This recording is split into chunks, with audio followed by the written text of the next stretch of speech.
Hello and welcome to our second Team Alpha podcast. My name is James Watling, former professional athlete and fighter, founder and head coach of Team Alpha.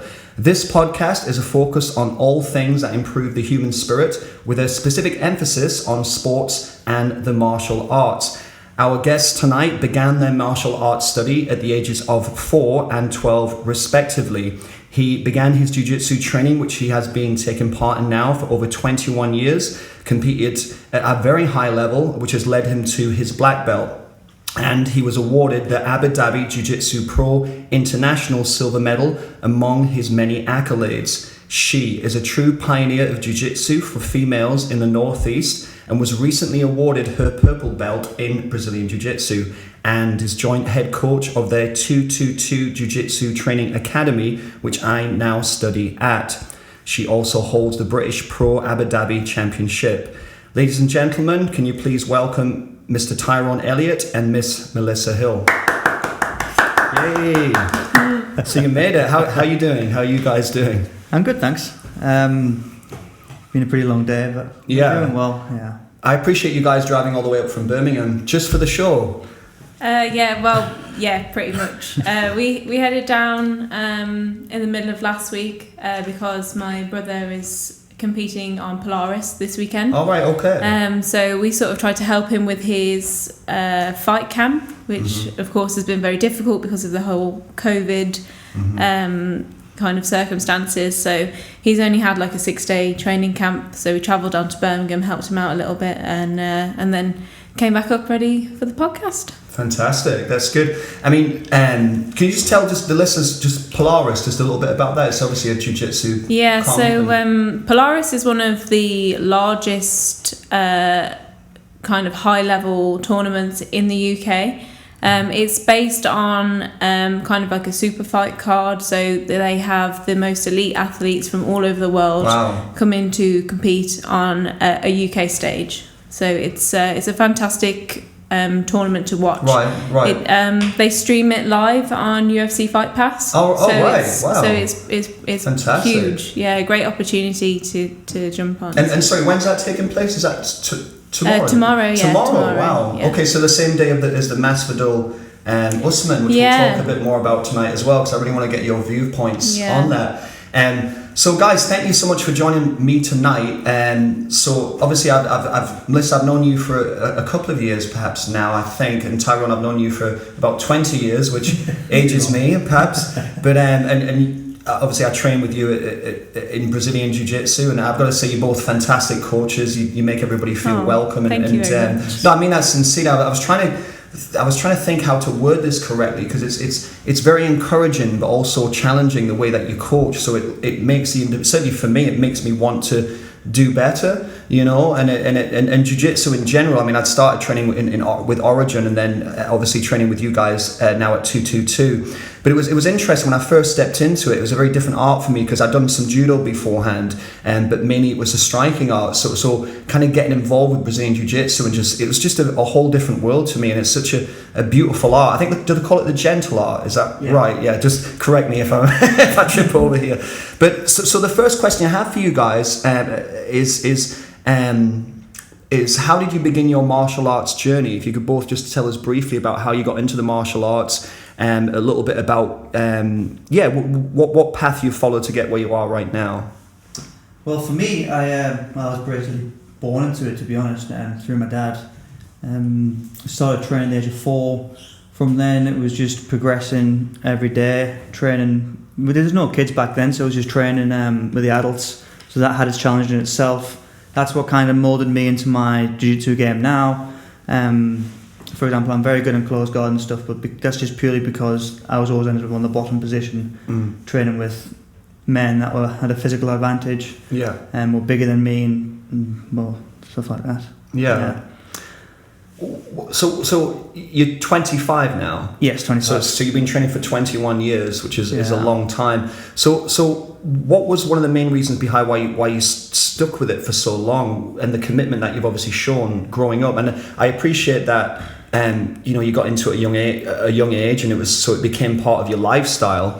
But then the cliche, in a sense, would be as you got into your teens, you would kind of rebel and push away from that. But you continue to train throughout your teens. Is that correct?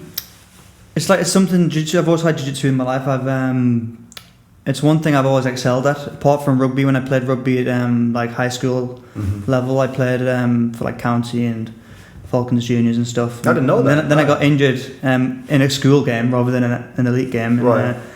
That was the end of rugby for then. And I always dabbled in. I did see it more as like a hobby, rather than a chore. If you think of more things like a chore, then you don't want to do it as much. Yeah, of course. But yeah, maybe. It's interesting. What about you, Mellisa? How did you start your journey in the martial arts? And so we mentioned at the start of the podcast you started at the age of 12. Can I ask you how? You say never ask a lady your age, but you're young. I'm so 25. 25, so it's okay to ask you. There's actually 2 weeks between us. Tyrone's older than me. Oh right, okay. Yeah, that's traditional. Interesting. Yeah. that's good. But yeah, so my journey was slightly different. Right. So I didn't have parents that were that excelled in martial arts. My dad used to train Shotokan karate, right. And he was very, very good at it, but he had to stop training because his shift pattern at the time turned to night shifts, and obviously my mum had to stay and look after me and my brother. So our journey didn't start until we were in school, and obviously being twins, we were always in the same class. And my brother was a little bit on the chunky side, had a little bit of puppy fat, and he used to get bullied. And for me, watching it was really, really difficult. And I would get involved, and then Bradley was like, "Don't get involved. Let me sort it out myself." But it was very painful. And sorry, how old is Bradley? Is it the same age as you? Because you're twins, course, right? Yeah. That was part of the bit, right? Can I just say that my older sister used to beat up everybody who used to bully me? So yeah, well, that was the thing. Like it got to the point where he was being picked on, and I couldn't stand it anymore. And the teachers absolutely loved me. They were like, "Oh, Melissa's a joy to teach. She's such a kind little girl. She's fantastic." And there was this one incident where this one boy had picked on my brother for so long, and I just had enough of it. And he said something to my brother as he was walking away, and I was behind this kid at the time, and I ended up just losing it, and I got his head and I smacked it off a table, and then kimura'd him up his back. Wow. And at the time, I didn't know any martial arts. I didn't know anything. I was just so furious. And then he told the teacher, and he was like, "Oh, Mr. Abbott, Melissa's just done this." And he was like, "Don't be stupid. Melissa wouldn't do that. She's a lovely girl." That's a great get out card. Well, isn't yeah, it? exactly. Yeah, it's quite. So when did they catch on that you would actually do something like that?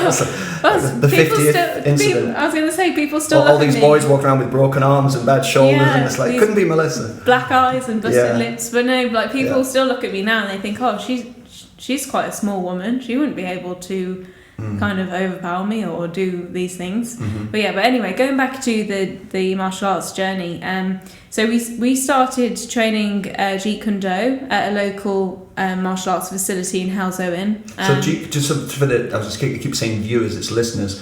And so for the listeners at home, so Jeet Kune Do was essentially the martial art that Bruce Lee had it originated and popularized in a sense. Yeah, exactly. So Jeet Kune Do was Bruce Lee's martial art, and it involved every single martial art under the sun. So we would learn kickboxing, we would learn combat submission wrestling, jiu-jitsu, boxing, taekwondo, everything, Kali, weapons, all that kind of stuff. So we started training at this academy, and it soon became for us the best thing in the world. We were there every single night. We would leave school, we'd have our tea on the way when we'd walk to the academy, and then we'd be training every single night.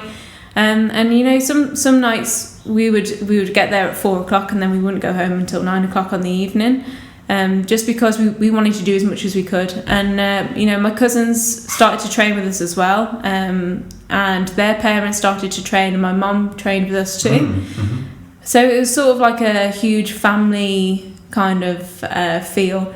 And it wasn't until we were 12 years old when the academy that we trained at, they introduced Victor Estima to everybody, and they said this guy's going to start teaching jiu-jitsu classes. And at first I was absolutely terrified. I was like, oh no, I don't want to do jiu-jitsu. I'm happy with kicking people in the head. I don't want to. And this was people. Brazilian jiu-jitsu, not traditional. What we so this was Brazilian jiu-jitsu. I mean, like when they first introduced Victor, and he couldn't speak a word of English, and it was quite intimidating for children to like look up at this guy, and he's like really strong and muscly, and he's got like this curly afro, and he couldn't speak any English, and he would just try and like kind of ask the other person to translate or whatever. So my brother and my cousins, they jumped into it straight away, and they absolutely thrived in it. They loved it, and for me it took a while. And I remember my instructor Sarah. She is a huge influence on my martial arts journey, and even in life, to be honest. And she would keep coming up to me. She'd say, Mellisa, why aren't you training? You should go and train in Brazilian Jiu-Jitsu. And I'd be like, no, I feel too shy. I don't want to do it because I'm the smallest in the room. I'm going to get crushed. And she's like, no, Mellisa, you should do it. Your technique is brilliant. You were very, very technical, and you would do really well. And then, you know, she kept pushing, she kept prodding, she was like, come to jiu-jitsu. And in the end, I started training jiu-jitsu, and I was training with my brother, who's my main training partner. And it was fantastic. I absolutely loved it. And to be honest, I was getting the better of him. Like, that would not happen now, by the way. Nowhere near happen now. But I used to get the better of him, and I used to, you know, do really well being a small, weak little girl. So it was something that I really enjoyed. And then as I got older, I sort of found dance and gymnastics, and that to me became really fun, and I wanted to do that more so than what I wanted to do jiu-jitsu and martial arts. I think, like as you said to Tyrone earlier, like how did you stick with it through the teen years when you wanted to rebel a little bit? Well, for me, I was like, well, I'm a little bit bored of that now. I want to try something else. So that's when I turned to dance, and then it wasn't until the age of 20 that I decided, I want to try and do jiu-jitsu again after a back injury. So. Well, I want to ask you next about how, because as I mentioned before, you two now have your own jiu-jitsu academy, 222 Jiu-Jitsu. So I want to ask you guys not just about, you know, how that came about and where it's now, what it's now become, but also how you two guys met, because obviously you must have met first to put an academy together. So I want to hear like both versions of this. No, I'll let Tyrone. We want to let Tyrone tell us how you guys met and all that kind of thing. But we'll get to that in just 1 second. Our first sponsor is Luxfolio. Luxfolio Real Estate looks at real estate from a more creative perspective, offering a modernized service and approach to all of your real estate needs. Their services include buying, selling, renting, and leasing. They provide a world-class service that knows no limits and can service your property anywhere in Dubai. At Luxfolio Real Estate, you don't simply represent another buyer in the market. You are a priority and a part of a highly successful team. They can be found on Luxfolio at Facebook page and info@luxfoliorealestate.ae. That is info@luxfoliorealestate.ae.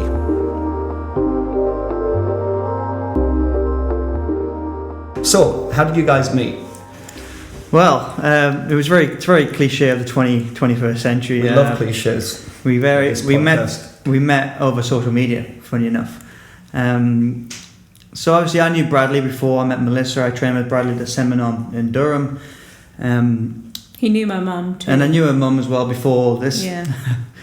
And then I was just scrolling through Instagram, and it took me about 6 months to a year to try and get her to follow me back or accept my follow on Instagram. But that's how it goes. Yeah, it took me forever. On my side of things, right? So my Instagram profile is private. Like, I'm quite a private person, and you know, like being a female and doing jiu-jitsu, sometimes you get the odd like creepy followers that try and follow you, and I'm like, well, yeah, of course, only part people of the course, isn't it? Yeah, of course. So I was like, right, I only want people who I know to follow me. And then I kept getting this follow request for this guy, and I'd click on it and I'd look at the profile picture, and obviously he was private too, and the profile picture was just a tiny little circle, and it was like this guy on some mats with a child next to him, and I thought, oh, this is just a creepy jiu-jitsu dad that wants to follow me, like no chance like decline. And then it kept coming and kept coming, and I thought, gosh, this guy's really desperate, isn't he? So decline again. And then, if you want to jump in on this, and then eventually she actually accepts it. How many requests did you roughly? I don't even remember. I think there was a good space between each one, but it was over the course of like 6 months, I think it was. Wow. Well, okay. I think it was even longer. Probably, than that. yeah, about a year maybe. Yeah. Could be longer. I don't know. Sorry. No, that's fine. He's counting. But actually, the picture on my Instagram was a picture of me and my younger brother Bentley. Right. He was doing great things in his judo and jiu-jitsu career at the moment. He's only still very young. But we got. She accepted my follow request, and I was like, oh, perfect. I got my foot in the door, so to speak. Yeah. Yep. And then nibbling at the bait, so to speak. Yeah. And then I just didn't think anything of it, and obviously she accepted it, and I was like, oh, perfect. And then she posted a story or a post of her Mellisa and her grandparents together. Or it might be an Instagram or I can't remember which one it was. And then it was coming up to the anniversary of my granddad's passing as well, and I dropped her a message just saying, just a simple line as time's precious, spend it wisely. And then from then it like snowballed, like effect from there. Blossomed. Blossomed is a nicer word. Blossomed, yeah. What was that you messaged her? Just we messaged, time's precious. I'm just writing spend it wisely. He's going to use that next time. He's going to use it. I'm just works a charm. But then from there, we just blossomed. We exchanged messages. And at the time, I was working as a barista, making coffee, and it was just a pretty dull job. The money was good, but I was working like 8 in the morning to like 6 at night, like Monday to Friday, some Saturdays, so like 6 days a week nearly. And when we got talking, and obviously Mellisa was in a college and a job as well, but she'll explain that in a second. And then when things started to blossom a bit more, and we decided to start taking things seriously, I couldn't plan my life around a weekly rota. And then obviously when we first met, funny enough, I found out my day off was a Tuesday, and I messaged her saying, right, I'm coming down to Birmingham on the Tuesday for the day. And so you're living in Birmingham. Yeah. Melissa's living in Birmingham, and Tyrone's living in Newcastle. Yeah. So I messaged her. This must have been like the Friday or something. It was very last minute. It was very short notice. It was like either Friday or the Saturday, and I booked the train for the Tuesday. I was like, right, I booked the earliest train. I think it was like I had to get up at 6 in the morning or something for a 7 o'clock train. I got into Birmingham at like 9:30, 10. Yeah, something early, and then I booked the latest train back. But we had a lovely time. She picked me up from the train station. I got a coffee, and at the time she had green hair. Yeah, and like she was like a magpie. Right. All this blue and green. Yeah. I loved it. And then you were too keen. Yeah, it was different.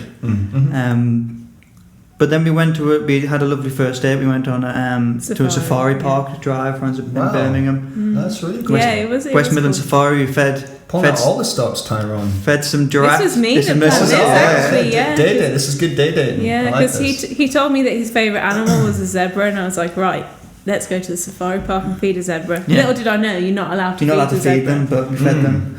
Oh, okay. Yeah, he ended up trying to get in the car. Is that because it's dangerous to them, or they're dangerous to you? No, I think because they might bite. Right. But obviously they didn't bite. Just like slavers and yeah. But it was a good first day, wasn't it? But yeah, it was really good. Then as the day went on, we went for food, and then Mellisa dropped me back at the station. And on the way back, I didn't realise I had to get 2 or 3 trains back to Newcastle because there was changes when I booked the ticket. I didn't realise. Of course. And I got on the train to Birmingham, and because that train from Birmingham was late leaving, I missed my next train at Darlington. So I got there and I was like, oh God, panicking. I'd never really travelled very far by myself on a train. This was like really late at night as well. Must be coming on like 11 o'clock, half 11. And then I'm like running around. I'm like, look, I just missed my train because my last train was delayed. And I found some guy, and the train company actually paid for a taxi for me to get from Darlington to the next station before the train got there. Oh, wow. So I could get on it.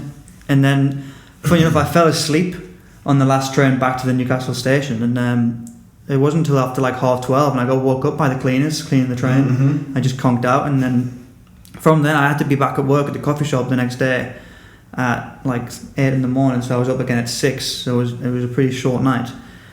And then again, like I said before, it was just I couldn't plan my life around a weekly rota when I'd seen Mellisa, because I had such a great time in that day. I didn't want to not have it anymore. I wanted to have more time. But yeah, so Mellisa gave me the push. Well, I had a bit of a bad time at the work. I was a bit mistreated at the place I worked. They weren't very nice. So I left. They were doing some not very nice things to me, and it was coming up to bank holiday, the busiest bank holiday in the summer, and I was like, you know what it is, I'm going to leave before that happens, so they kind of leave them in the dirt. You shouldn't do that, but I understand. So I did that, and I messaged Mellisa saying I've left the work. She was like, all right, okay. I told my mum, and she was like, oh God, Tyrone, what are you doing? You're meant to have a good job and all this. No one really believed that you can make decent money from martial art. And I was like, oh, Mum, it'll be fine, it'll be all right, it'll be good. I think prior to this, when on our first date, before the first date, I'd asked Tyrone, I said, right, what are your ambitions? What do you want to do in life? You're not going to be a barista your whole life. At least I hope you won't be. And he was like, well, I would like to teach martial arts. That's my dream, to be a Brazilian Jiu-Jitsu instructor. And I said to him, well, what are you waiting for?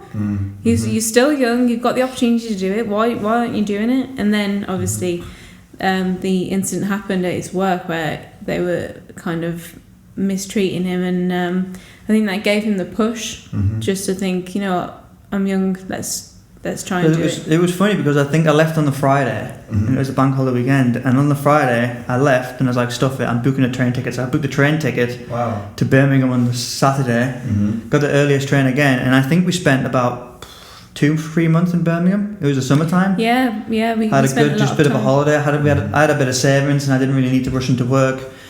And then that's when you decided to come up. Well, no, before that we had done some travelling. We went on a few holidays. Yeah. And then you had a message from Billy Soul from Fellow Warriors.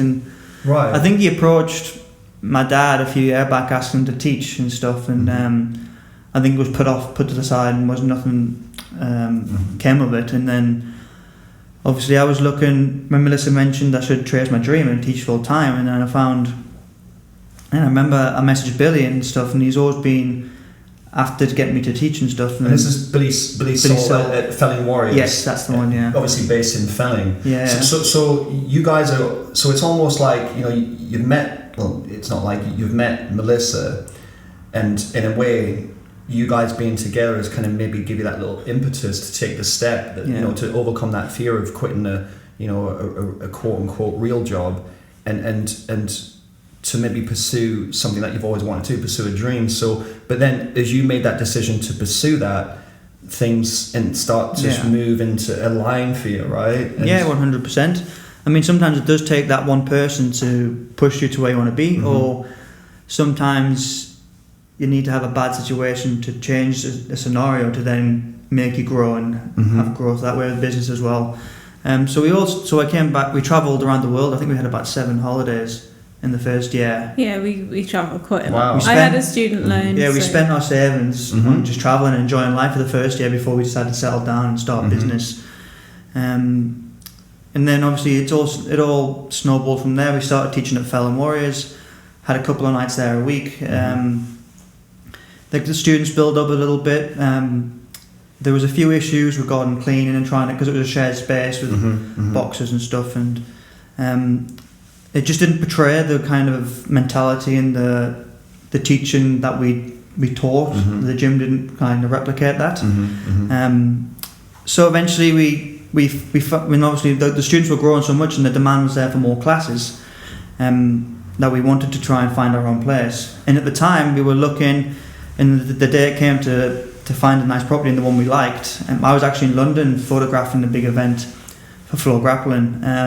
So Mellisa and our friend Laura went down to check it out, and this is our old gym, the little room we had in Gateshead. Oh, okay. Is this the one that was above the antique shop? Yes. Yeah. Okay. So that was our first legitimate on place. Again, it wasn't very big. It was about 4 meters wide by. Before this though, like the summer before, we'd been teaching at Felon for about 2 years. And to start off with, the jiu-jitsu side of things was a little bit slow. And I remember we had the first class we ever did, I think we had maybe 10 or 12. And we were like, oh wow, this is great. We weren't expecting to have like this many people. And then like they would keep coming back every Monday. It was Monday 7 till 8:30, and people would drop off because they were like, oh, I thought it was MMA. I didn't think it was just on the floor. And then other people would fall in love with it, and they're like, oh yeah, this is really, really great.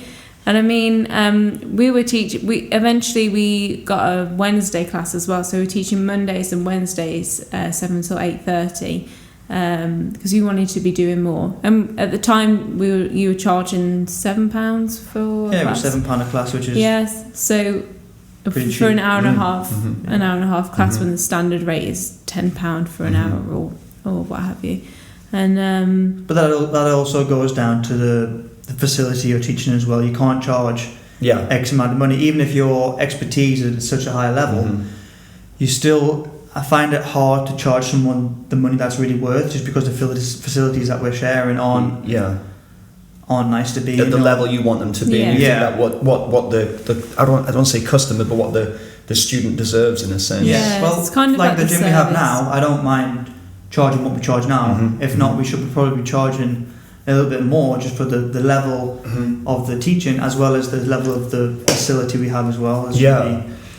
So you're coaching at Felling Warriors, and it's a shared space, and there's a gym, because I've been there. It's a big social space. It's got a big gym there and a boxing gym, etc. And you guys are kind of having to go in and clean mats and prepare for the next set, and then you were offered this room at the which was your first kind of gym, I suppose, your own gym, which was in Gateshead. And it was a small room. Obviously, you matted it out, and it was really clean and looked, professional anyway, even though, again, it was a shared space in a way, right? I mean, not the space itself, but the building. The building was shared. So you were going through this antique shop to get to where you guys were, but I thought you'd done a tremendous job of it. So you had this as your first, you guys obviously working together, you're coaching together, you've got your jiu-jitsu club. So what was it originally called, or rather, how did you then transition from its original nickname even to 222 Jiu-Jitsu? What sparked that, and the logo?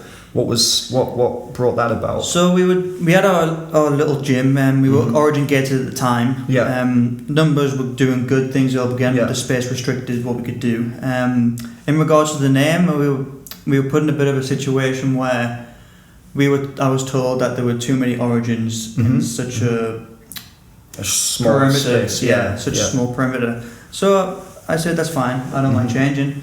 Changed the name, and then we didn't know what to change it to at first. We were sat there thinking for a while, what do we change it to? And then I think we were a little bit kind of shocked a little bit, because overwhelmed.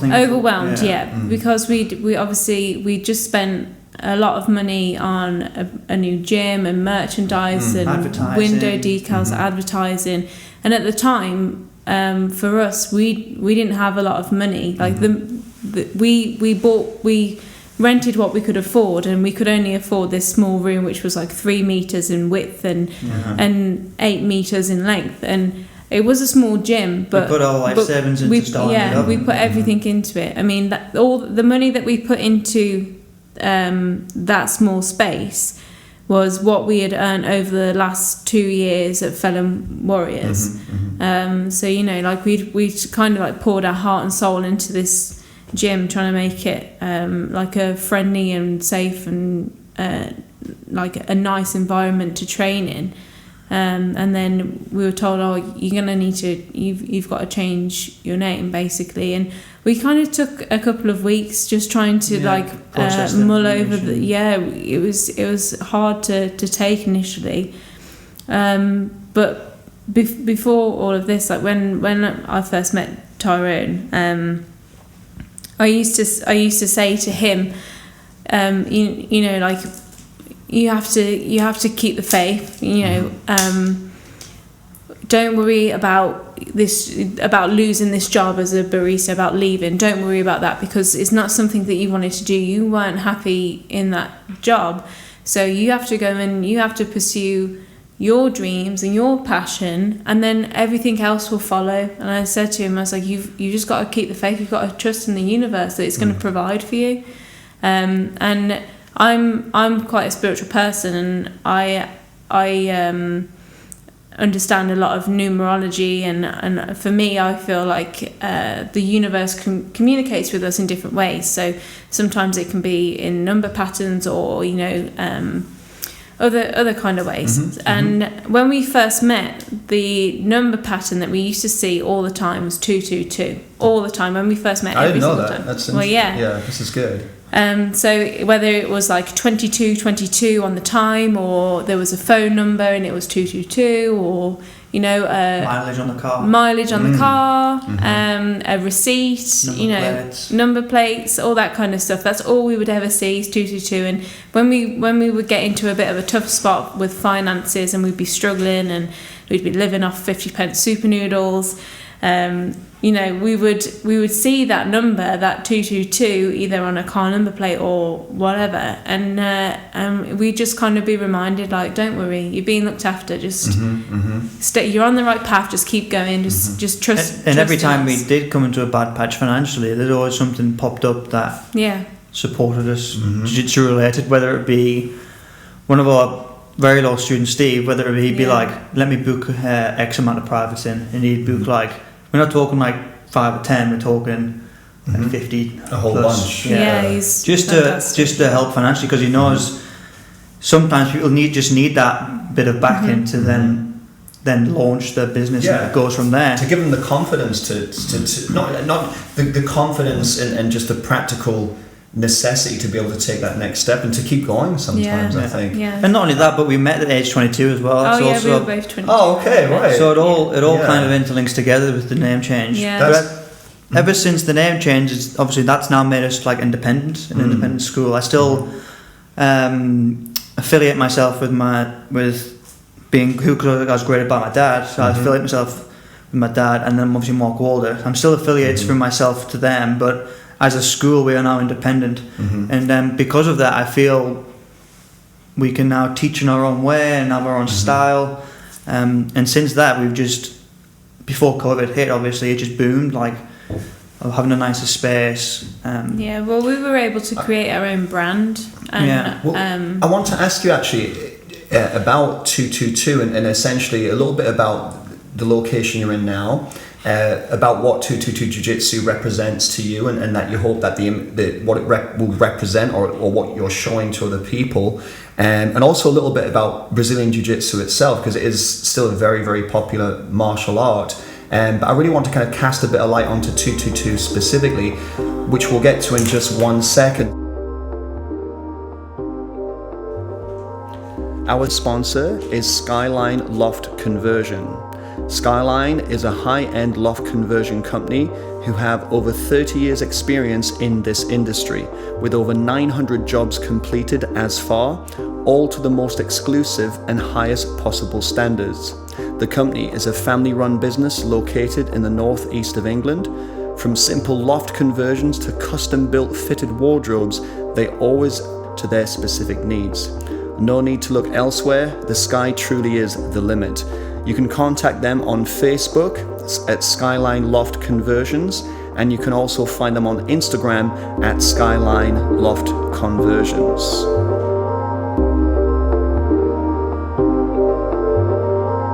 So we're just talking about 222 Jiu-Jitsu and the new facility that you have, but as I say, I was interested in what that kind of represents and what picture you essentially want to show to other people, and then perhaps a little bit about Brazilian Jiu-Jitsu and the popularity of it, and your next step now as we're coming out of this lockdown, this COVID lockdown. So for me personally, being a female in what is a mainly male-dominated sport, I wanted to encourage more women to train jiu-jitsu. I mean, from when I used to train back home in Birmingham, the only girls on the mat were my cousin and me, and the rest were men. And it's pretty tough when you're training and you know, like you're sitting out on rounds because people don't want to train with a woman. And maybe it's not because they don't want to train with a woman specifically. Maybe it's because they don't want to train with a woman who is like 55 kilos. They're worried about injuring that person. Yeah, that's a fair point. Yeah, or they're worried about, you know, like rolling together, or how intense the roll will be, or whether they will get a good feed from that person. And, you know, like I found that pretty difficult. And I wanted more women to be training, number one, so I could have more training partners who are women, because when you go into competition, men move completely different to women. And so it's hard when you're used to training with men all the time. You don't have so much of advantage when you are training. Like a gauge for that. Yeah, exactly. Yeah, it's quite difficult. So I wanted to encourage more women to train, but not only for me, but for them as well, because, you know, like you hear in the news all the time that assault on women has increased over, you know, so many years. And for me personally, I think every person has the right to defend themselves. Like they should have to learn a martial art in order to be able to defend themselves, and to have that taken away from you, I think is not right. And when we moved to what was our new academy back on the Felon Bypass, I tried to kind of start a ladies team and encourage more ladies to train, but it's really difficult because they're like, oh, jiu-jitsu, but that's a man's sport, and you have to try and tell these women, you know, it's not a man's sport, it's for everyone. Jiu-jitsu is for everyone. Jiu-jitsu was created for the smaller person to you know, have the advantage over larger attackers, and I that's why when we did move, I created this ladies team, and I was working with Newcastle University, and I had some girls from there come in to train with me, and it's absolutely fantastic. And now, since we've moved to our new premises, my ladies team is huge compared to, you know, I used to have one lady in a class at Felon, and that was Nadia. And Nadia is the hardest woman I've ever known. Like, she's so tough. That's Nadia that I've met in classes. Yeah, Nadia, yeah. Not to mention as well, you make connections with Newcastle University through teaching self-defense. Teaching self-defense towards what's the word? It's not a charity. It's it's a society. A society of women that had been assaulted, whether physically or mentally or whatever it is. Mm-hmm. So she made a connection with that to help them people. Yeah. But yeah, then from there, the new academy just excelled. I feel like everything. Once we got the new space, changed the name, new space. It just and I think for us just aligned. I think for us moving and having our own space and creating our own academy, we were trying to kind of show people that anyone can train jiu-jitsu. You know, we wanted a friendly, safe environment where people felt safe to come and train, especially women, you know, so they're not just walking into a man's gym, like a lad's gym, which you know, there are quite a few around, and you know the types where it's not very clean, there's not a female changing room, you know, men are getting changed on the side of the mat. Like we didn't want that for our academy. We wanted, you know, like somewhere for everyone to be, and that was like a huge point in 222, is to be something for everyone. So 222 now. So you have this incredible facility, which I've seen. I think I managed to get one. Yeah. But I got a great photograph. It was one of the best sessions we had. We had a 1-to-1. That's on my what's it called on Facebook, when you have your stories that you save, and you'll have 4 of them. And timeline, something, not so much a time, but you can have 4 stories. It can be like favorited stories. You'll have 4 and they stay there. Okay. So one of them's the time at the Jiu-Jitsu. Nice. Who's your main chap? Sorry, the blue belt, a lovely chap that I connected with. Callum. Callum. Yeah. And there's a shot there you showing Callum, and I'm kneeling watching you. It just looks very samurai, and my hair looks big and grey. So it's a great shot. But it's a wonderful facility. I remember not just myself, but a whole bunch of us helped us all move there. I remember scraping the old the windows decals. And seeing the new facility. We had to put everything in the elevator and get it up there. But it's a lovely professional building. There's other professional companies that are based there, but it is your own space. And it's a big space as well, and it's so well done. And I again, this is not in any way sycophantic. I'm being very genuine. You know, I've said this for a while. I really admire what you guys have done, and the professionalism that's not just integral, but also that's part of the whole brand in a sense as well. Which I think was what you were saying. It's not just having the knowledge, but it's having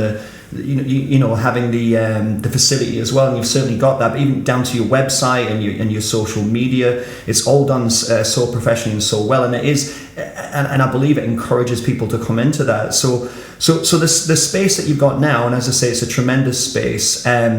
What's the next step for you? So we've just had this whole COVID thing going on. And we're coming out of that now, and we're talking about the 25th of July, I believe, and there was messages actually popping up on the 222 Jiu-Jitsu group chat, which I'm on. I'm proud to say I'm on. So where are you guys going from here? So for the listeners who want to get into Brazilian Jiu-Jitsu and study with you guys, what's the next step for you coming out of the coming out pandemic? Of the pandemic, we've just launched. Or sign up for a waiting list onto our website. So when you click on the website, you can scroll to the bottom of the page, click sign up to our waiting list, and that'll guarantee your spot for when we do open up to new members. Because for now we have to stick with just members only right now, because we have to restrict classes. But like I said before, like your growth in business can change, and you'll see that more through a bad situation. For example, if you left the old gym, the first gym we owned, there was problems with the building and the landlord and stuff, and then because we were put in that situation, we were then forced to grow the business. Although we were considering anyway, we were forced at that moment to find a bigger, better place. I think for us, like when we moved there, we moved in March last year, and we didn't expect to grow as fast as what we did. Like we thought that we would be in that room for maybe a year or so, and realistically we left December, didn't we? We left in the December. And that was down to like problems with the electricity, not having hot water, like all we were paying our rent to who we thought was the landlord, who wasn't really the landlord, who was subletting, just taking the money, and then the bailiffs had come around, so we were kind of forced to level up, like all these things were thrown at us, and we were kind of, we had to look for somewhere new straight away. And then it was during the Christmas period. It was... Yeah, we moved in from Christmas and New Year. Yeah, so massive shout out to yourself and everybody that helped us move during that Christmas period. So it forced it. Stuff. I miss my calling, and actually. Yeah, so that situation forced us to our new premises. I mean, it was really scary. It was terrifying. Our rent pretty much just shy of doubled. Again, that was a massive responsibility. We were thinking, are we going to be able to afford this and stuff? But we managed just to keep the faith and plod on and keep going. And we got the gym set up and everything. And then within the first few weeks before, obviously, until March happened, our team grew. We hit our 100 student mark. Wow, something like that. But that wasn't all adults, all kids. That was 50-50 split. Wow. 50 kids, 50 adults or so. Wow. And then obviously the pandemic hit. We just started our beginners course. Yeah, I was gonna say we just started our beginners course in February, and it was due to finish at the end of the last week of March. The last week of March, and we'd already planned to do another beginners course to start in the summer. And obviously, once this whole coronavirus situation happened, it just kind of like stunted the growth. Yes. And now we're like, oh, well, we were doing so well. Like we had this massive like progression, and now it's kind of been stunted, and we've got to kind of start again, like building up and whatnot. Again, like I said, like now this situation is now classed as the bad situation to allow growth. So now we've then being able to grow in the business we're now looking to put an online booking schedule. Yes. So everyone has to book in on the website for that class rather than just rocking up to the gym, chucking a gi on and training. And now we're also looking to launch Jiu-Jitsu online premium as well. So it's like with online videos of techniques, documentaries, guest instructors, all that kind of thing at a subscription fee as well, monthly. Wow. Subscription fee as well going forward. So it's almost put you in a position where in essence it could be more lucrative, expand the business more, and because you've been forced into that position, but good things are going to come out of it, and perhaps it's things that you wouldn't have done before unless this had happened. Because it's certainly the same for me, because I'm doing more online coaching with Team Alpha, and it's giving me time to finalize the website and sort out a new expand a venue. So do you think that's something you would have naturally progressed to, or is it something that it's kind of put the foot down to? The online stuff would be naturally progressed to anyway. We already started it. Right. We started at the beginning of the year. That was my goal. Was I wanted to record every technique in every class from when we opened, just so we had a backlog of techniques. Yeah. Until we could build a base of to then be able to start charging members for new members when they get into a subscription. Yeah, so it's something that you would have looked to have done anyway, but it's kind of made you fast track it, but in a good way. In regards to this, the online scheduling thing, that is something we've looked into for a while, haven't we? But again, I just when you see a price tag on it, you're like, oh, I'll just wait, I'll just leave it a bit. Yes, yeah. But now when you push to do it, you're like, okay, I'm going to take this growth, and then your business will grow more from there. Yes, yeah. But I've been busy throughout the whole COVID period, jiu-jitsu wise. I feel like online classes increases your level of teaching, because you physically can't be there to place someone's hand in a position. Or, this is something I want to ask you about, actually. I want to ask you about this because obviously I've been taking the online classes, and my youngest daughter Emily has been a great partner. I was talking about that, and I'd like to get your perspective on the online as well, and then I would like to talk to you a little bit about the upcoming UFC fight and get your final thoughts. I'd just like to talk about one of our other main sponsors, AIM Leisure. AIM Leisure was established in 2016 as a fashion sportswear brand and has developed to be a well-respected wholesale supplier of trend-led quality uniform and promotional clothing, both to boutique gyms and sports clubs, using UK manufacturing facilities and an entirely British supply chain for raw materials. You can contact them on www.aimattheleisure.com. That is www.aimattheleisure.com. aimattheleisure.com, and you can also find them on Instagram at AIM Leisure, and that is AIM Leisure. I would also like to give our guest sponsor for tonight's episode, which is growyourself.uk. Grow Yourself is a website and online blog created to reach out to others who may be experiencing any sort of mental illness, suffering, or anyone who wants to create a more happy and healthy lifestyle. This features tips and ideas on how to maintain a healthier, more balanced lifestyle, whilst also writing about more serious and complex issues. For more information to grow yourself and those around you, go to www.growyourself.uk or on Instagram at Beatrice_WGLANVILL. So, I forgot what I was going to ask you. What was it? I think it was in regards to online teaching. Of course it was. It was about, thank you for reminding me on that one. So online teaching, so we've been doing that now over the pandemic, and I'm really enjoying the online teaching. And as you say, you can't actually be there. So I just trained with you guys on Tuesday, and you're having to kind of direct foot position and hand position and work with that. So how are you finding it? You said it helps to increase your jiu-jitsu skill. Don't get me wrong, sometimes times are challenging. I think everyone's experienced that if they had to teach online classes, Zoom classes and stuff. But I definitely do think it enhances your technical ability, because now you can't. I mean, not all the time you do make mistakes, or you what's the word I'm looking for?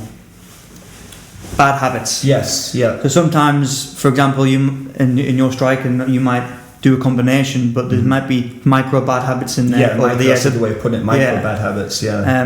For example, that's like me with jiu-jitsu. Sometimes I'll do a technique, but there's so many bad habits in there, but because I have the experience against some of the guys who do it still works. Yes. Yeah. So when you have to teach the technique, it's your own idiosyncratic way of doing it that you've adapted to. So when you have to teach the technique properly, you have to do it step by step, and then have to do within them steps. There has to be micro steps. For example, if you're grabbing a collar for a cross choke, you want to slide your right hand, open the collar with your left hand, slide your right hand in. Then the micro adjustment is turn your fist away from the head, so it brings your wrist into the neck, and like the little micro adjustments you have to really focus on, especially in the online classes. But not all the technique side of things. They'll do a lot of like solo drills as well, just more to sweat. I love the idea with the belts, because when you'd said about an online class, you just need your belt. I was like, what are we going to need a belt for? I thought you meant a belt for the gi, and I thought, oh, do I need to wear a gi? But obviously from working from guard, right, to give resistance. I think that was awesome. I love that. Yeah, it replaces people's arms, limbs, etc. I think as well, like with the Zoom classes, a lot of people think, well, how am I going to do jiu-jitsu if I haven't got a partner? Is it really jiu-jitsu? And I think this whole situation that's happening right now has encouraged people to be more creative and to have more freedom with their learning, which I think these Zoom classes have really helped with. Because obviously, like you just said, like, well, what are we going to do with a belt? How are we going to use a belt? So, like we've been teaching classes with a belt, just with a gi top, like making a jiu-jitsu buddy out of pillows and a gi top and a belt, that kind of thing. And I think it helps students have a better understanding of how their body works, because they're not thinking about what the other person is doing. They're thinking about what they have to do and how their body has to move around this singular object that doesn't move. So I think it's beneficial to both the student and the instructor, because you're being challenged in these ways to make classes exciting and to try and motivate people to train and get off the sofa, because it is really easy to just slip into a rut and to just think, I'm not going to train tonight, what's the point, it's just over a webcam. You can't rely on the numbers of people in the class to buy the time over. For example, if you have 20 students in a class, in a physical class, you'd be like, you can teach one or two techniques, so then by the time you've seen everyone, that hour will be up. Whereas I think online everyone's by themselves, so you can't just, you know what I'm saying? Yeah, you can't just rely on the physical amount of numbers just to buy some time in the class. Like, we'll do a warm up that'll I understand. take X amount of minutes. Whereas when it's individuals and by themselves, you have to really focus on everyone as an individual. And that limited time is beneficial to that, because you've got a small window of time to get the information across and be more specific. You mentioned before about obviously using. I'm going to ask you now about the tomorrow night's big MMA UFC promoted event against Usman and my man Masvidal. But you mentioned before, we talked about using the belts, and I used a kick shield at one point, and you had people making their own kind of jiu-jitsu dummies. I just wonder in the Northeast how many scarecrows went missing during your online coaching. How many farmers' fields were ransacked by crows because people were going in and taking scarecrows to use as jiu-jitsu partners. Or maybe I've just give people ideas there for the next pandemic, God forbid. So tomorrow we have the big fight. Yeah, touch wood. We have the big fight tomorrow night, which as I say, my man Jorge Masvidal, I should say, Gamebred, is fighting against Usman. Who is the current welterweight champion, I believe. I was going to talk about how the divisions differ greatly between boxing and the MMA, and essentially one of the reasons is less. Is there 8 divisions in the UFC? Is that correct? I think so. There's flyweight, bantamweight. Is it featherweight, lightweight, welterweight, middleweight, light, heavy, 8. 8. Whereas in boxing, I think it's about 15 divisions. So I've put if anybody wants to jump on, I've got 3 more spaces, actually 2 more spaces, because I'm going to put £30 on Masvidal to stop Usman, and I'm also taking £5 bets for a win for Masvidal on Facebook, so that's 20 quid there. So £5 bets. This is a straight 1-1 bet, and I'll see what my odds are for that. And it's not just I'm not doing that just from my heart. I also believe that Masvidal can can perform and can get the win in that way. And my reasoning behind that, and this is what I want to ask you guys, obviously your opinions about the fight and who you think, but this is my feeling with Masvidal is what's being flagged up at Usman's wrestling ability, which is formidable. However, and if I'm not mistaken, like I didn't watch the Colby, I like Colby as well actually, Colby Usman. I didn't watch that fight, but from what I understand, it was a straight up striking match for 5 rounds, was it? I think so. And they didn't wrestle at all, from what I understand. It's almost it wasn't that they cancelled each other's wrestling ability out, but they emotionally cancelled it. They didn't want to wrestle each other because they were respectful of each other's wrestling ability. So from what I understand, that was a striking match, which Usman had won, and I think Colby had a broken jaw or a broken eye socket? I think it was a matter of Usman just wanted to punish him. Right, okay, that's interesting. Just because of the lead up and the kind of guy he was and what he supports and his beliefs and kind of thing. He just wanted to punish him and put him in his place and basically get him to respect people a bit more. Right. It's interesting because you see, with Colby, I don't take that perspective that, I believe it's for sure, and from my feelings with Colby is, I don't have any. I support the fact that he this make America great again. I think you want to make your country great in the right way, and my perspective on that. But I know Colby gets under people's skin, but I think that's part of the marketing from is to get under people's skin and do that type of thing. But so the point I'm going to make is with Masvidal.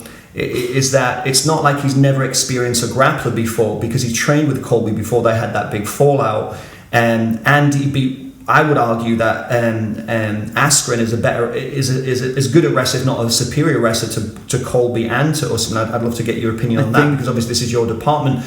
I'm not suggesting that Masvidal would take take out Usman with a flying knee. Usman's obviously not going to fall for that. But I believe that he can absorb his wrestling and perhaps get back on his feet and get back to his striking, and his grappling ability at Masvidal's is underestimated. So I'd love to hear your opinion on that. I think the difference between Askren is his stand-up ability is not anywhere near as good as his wrestling. So playing smart, he just wanted to get the fight straight to the floor. Whatever it took, he wanted to take him to the floor and try and beat him that quick. If I'm honest, I think Usman will win this weekend. Right. I feel like it's just a bigger version of Khabib style, which is a very winning style. He's very good at Usman's very good at when he wants to. We might just want to grind you out and just make you pay, and like a slow death kind of thing. Yeah. Very similar to Khabib style. He'll get you to the cage, take you down, and just slowly start to suck their life away from you. To be honest. Again, he showed his striking against Colby. Yeah. So that ability is also there. I think Jiu-Jitsu doesn't really play much of a factor. There's a very famous saying: you might be a black belt in Jiu-Jitsu, but one punch to the face, you're a brown belt. One next punch to the face, you're a purple belt. So every strike you take to the face decreases your level. Right. Okay. I haven't heard that saying before. I like that. And it's very hard to pull off any good Jiu-Jitsu with a good wrestler on top of you that knows what he's doing. It's just, especially with any Jiu-Jitsu, you're always trying to move to a transition, but you might expose your face. But I feel Usman will take it. I don't know if it'll be a stoppage. I think it might be like Colby's fight and just be a decision win. But I think he'll wrestle him to keep it close to the cage and just wrestle him down. Right, interesting. So would you have Usman winning by a decision, perhaps like nullifying Masvidal, or? Yeah, I think it'll be a decision win. I don't think it'll be any stoppage or taps or anything. How about you, Mellisa? What's your feelings on the?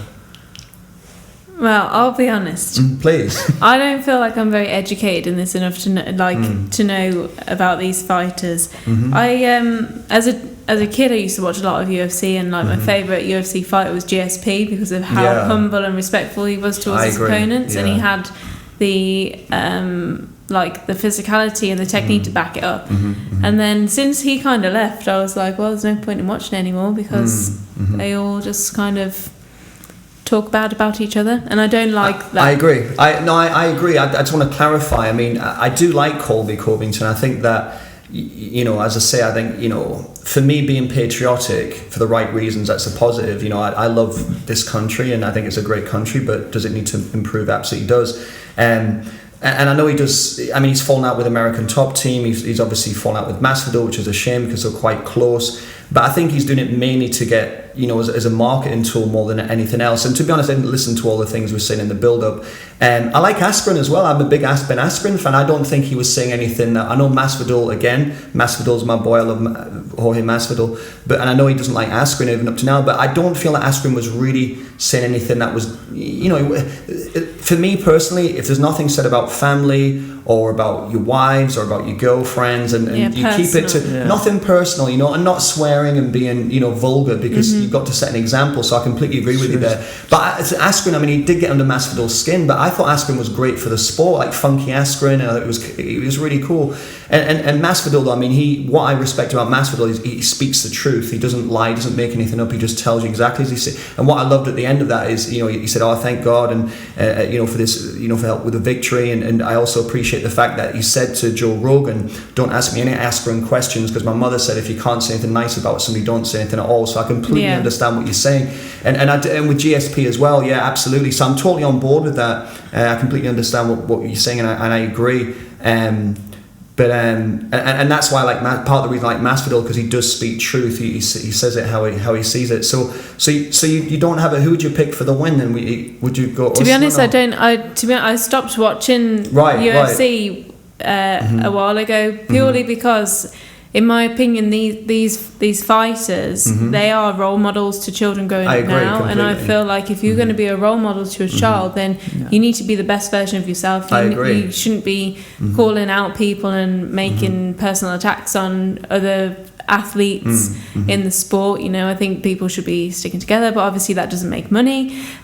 So for me personally, I kind of steered away from UFC and mixed martial arts and just the only kind of fights that I'll watch now are jiu-jitsu fights, right?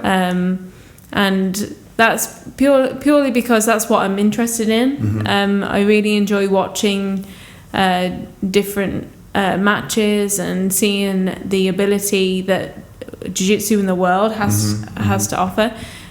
So I honestly could not comment on who I think is going to win. I think we also have to take into consideration the size of Usman. Yeah. And Jorge Masvidal just had to do a 20-pound weight cut in 6 days or whatever it is. He had a really tough weight cut. He was overweight on the flight to the island and still eating pizza. You know what I mean? So I think he's a big guy, this Usman. He's not. He's no small guy, and he's not like he's big, chunky. He's just dense. Yeah, he's muscular. He's very. I've seen that, especially when he's making weight. And you can see that he can go 25 minutes without stopping. He did that with Kobe. I'm not sure. I need to watch that fight. So Usman's good. So you're going for Usman. Usman's a favourite.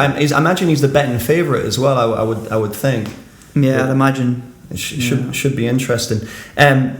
Sorry to go. Yes, please. Obviously, Usman, his original opponent was Gilbert Burns. Right. Black belt world champion, was he? Jiu-jitsu. Very high level black belt in jiu-jitsu. Very good wrestling. Strickland's up there as well. So he would have been training for this high level grappler wrestler with also hands, and I feel that's going to bring Usman's wrestling and grappling even more. So it's just going to be an even tougher kind of style to be interesting. I'll have to message you Sunday morning. And I'm not sure. Does everybody know what time the fight goes ahead? Because it's Abu Dhabi. Abu Dhabi. Yeah.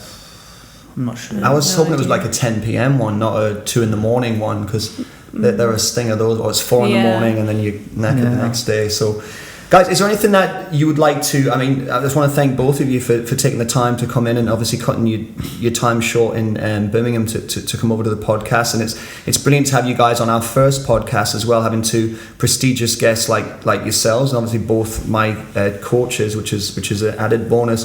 But is there anything that you want to add? Obviously I'd like to know, if anybody out there wants to get into 222 Jiu-Jitsu, we'll be putting the link into the description, to the website. But is there anything that you guys want to add, either about 222 Jiu-Jitsu or anybody who's looking to come and train with you guys, or just anything in general? First of all, I'd just like to say thanks for having us on. Thank you very much for having us. I feel like we need to come back on again, because we've only just scratched the surface. Absolutely. Yeah, there's so much I think that we wanted to say. Over the past 4 years that we could tell that we can't really tell within in our podcast.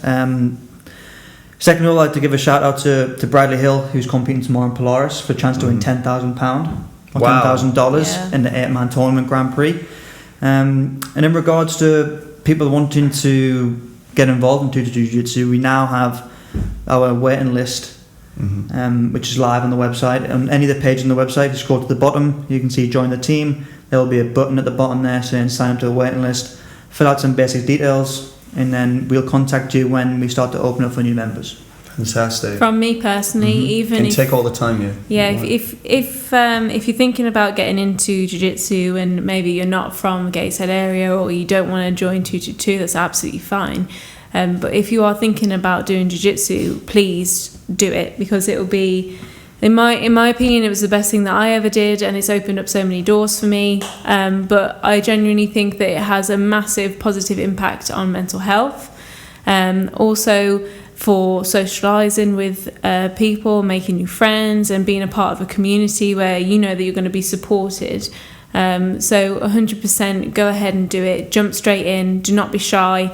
The more you do it as well, the more your self-confidence improves, and you know you start getting people who are like patting you on the back, like, oh, like, that was amazing. Keep going. Like, you're doing really, really well. So yeah, just definitely jump straight in with both feet. Don't be shy. It'll be the best thing that you'll ever do.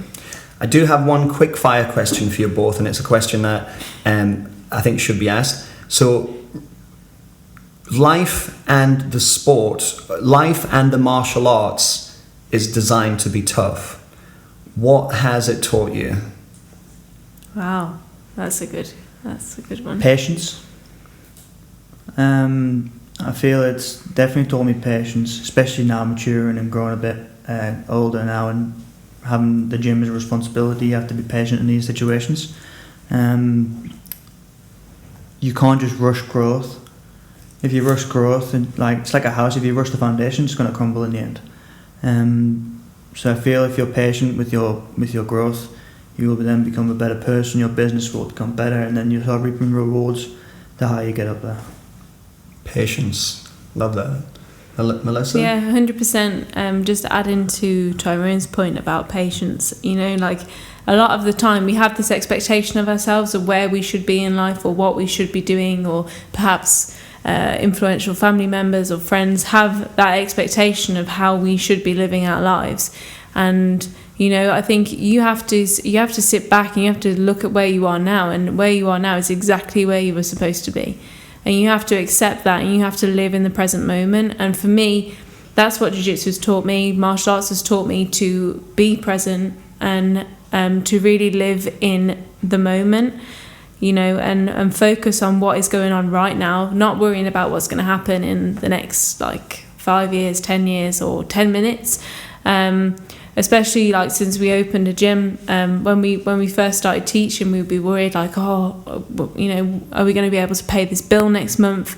What are we going to be doing in the next 5 years? Are we going to have our own gym soon? And all these worries just amounted up to nothing really. There was no point in being stressed or upset or concerned or worried or whatever, because in my opinion, what will be. And you have to accept that for what it is, and you have to make the most of what you have right now. So yeah, patience is one, and I think something else that martial arts has always taught me is respect. And I have the same respect for a white belt as I do a black belt, because in my opinion, everybody is equal, and everybody in this life has something to teach you.